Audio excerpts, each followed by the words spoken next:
पर लाठियां चल गईं। तब राहुल गांधी दिल्ली में थे। बाकायदा एक प्रेस कॉन्फ्रेंस की गई, लेकिन चिंता जताई सिर्फ जंतर मंतर पर। मैनेजिंग एडिटर रमेश देवगन की ये खास रिपोर्ट देखिए।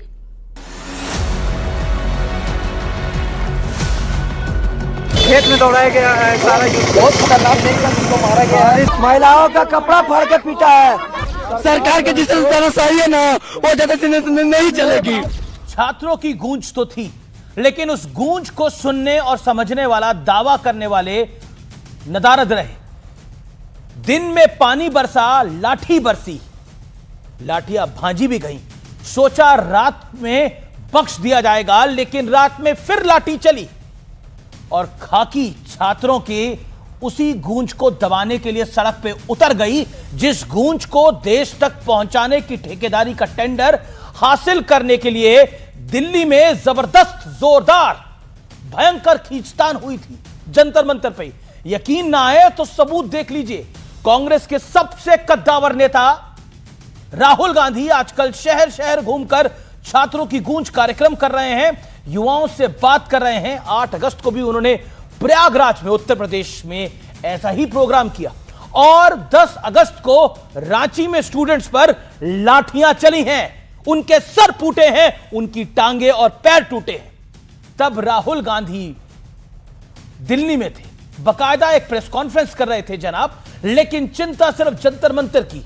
रांची पर बस इतना कहा गया कि सरकार को छात्रों के साथ सख्ती नहीं बरतनी चाहिए थी।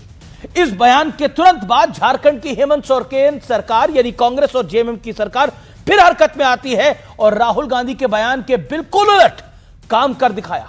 रात के अंधेरे में पुलिस भेजी गई और छात्रों को पिटवाया गया, जबकि झारखंड में जेएमएम कांग्रेस की साझा सरकार है और कई वर्षों से यह चक्कर और टक्कर उसी टेंडर का हिस्सा है जिसका मैंने शुरुआत में जिक्र किया था व्यूअर्स। क्योंकि हेमंत सोरेन तो दावा कर रहे हैं कि उनकी पुलिस ने बेहद संवेदनशीलता के साथ पूरे घटनाक्रम को संभाला है।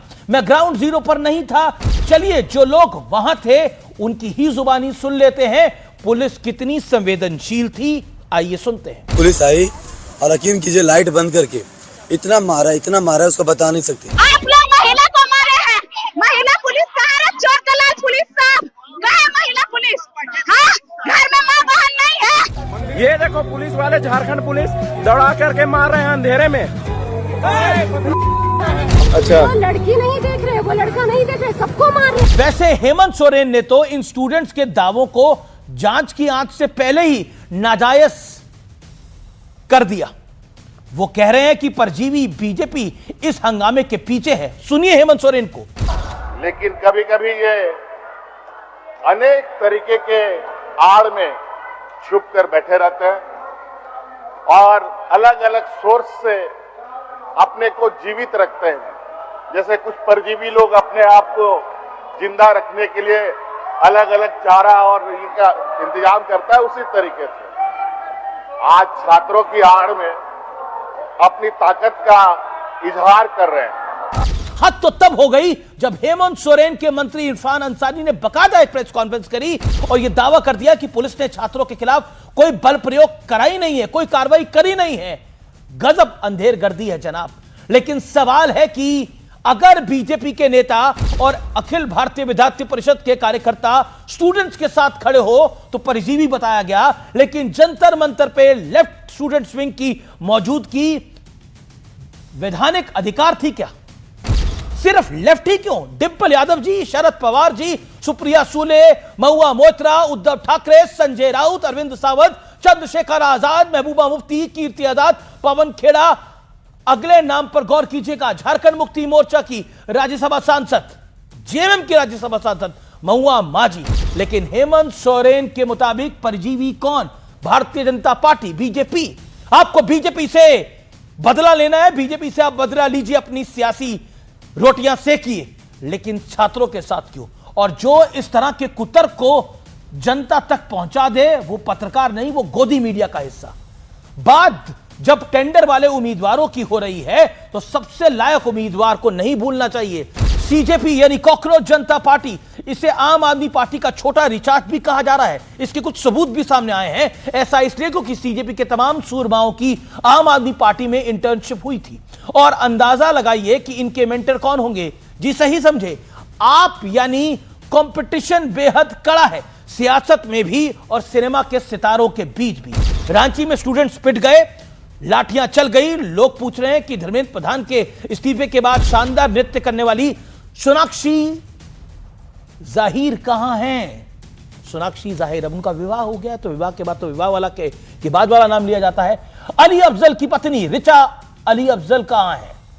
करीना कपूर खान का क्यों कोई सोशल मीडिया पोस्ट अभी तक नहीं आया। प्रकाश राज कहां छुप गए हैं। शबाना आजमी को क्यों नहीं इस समय कुछ दिखाई दे रहा। हुमा कुरैशी और उनके सगे भाई को शायद रांची का टिकट नहीं मिल पाया होगा, इनकी दुकान नहीं चल पा रही होगी। अनुराग कश्यप, नसरुद्दीन शाह, दिया मिर्जा, प्रीति जिंटा, क्या ये इनकी जानकारी में जो भारत का नक्शा है उसमें झारखंड नहीं आता क्या? सवाल पूछता हूं मैं। इनकी खामोशी के कारण यह शंका पैदा होना स्वाभाविक है व्यूअर्स। लेकिन जंतर मंतर पर सब में होड़ मची थी, एक फोमो था, हम नहीं जाएंगे तो क्या मिस आउट हो जाएगा। तब कोई पीछे नहीं रहना चाहता था। लेकिन झारखंड के छात्र इनको नहीं दिखाई देते। यही दोगला माइंडसेट है जिसको आज मैं एक्सपोज कर रहा हूं। आजादी के नारे लग रहे थे, बस नाम रहेगा, अल्लाह का तराना गाया जा रहा था, जिसका नाम लेना है लीजिए। और आज बीजेपी को हेमंत सोरेन परजीवी बता रहे हैं। यही है डबल स्टैंडर्ड। इस फॉर्मूले से तो दिल्ली में रांची के मुकाबले परजीवियों का पूरा कुनबा पहुंचा था। रांची में बीजेपी का होना गलत तो दिल्ली में विपक्ष और फिल्मी सिलेक्टिव एक्टिविस्ट का होना सही कैसे। राहुल गांधी जोर शोर से संसद में सरकार से जवाब मांग रहे थे, पूछ रहे थे कि गृह मंत्री बताए पैलेट गन चलाने का आदेश किसने दिया।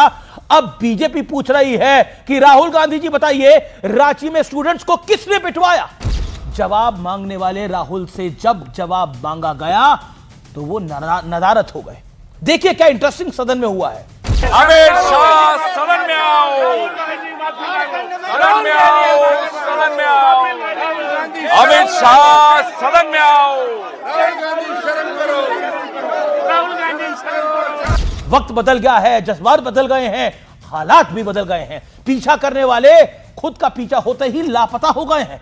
आगे आगे देखिए, छात्रों की गूंज का टेंडर किसके पास, किसके दरवाजे जाएगा, या फिर सच सामने आने से टेंडर रद्द ही हो जाएगा। और यह सत्य और तथ्य है और यही फैक्ट है।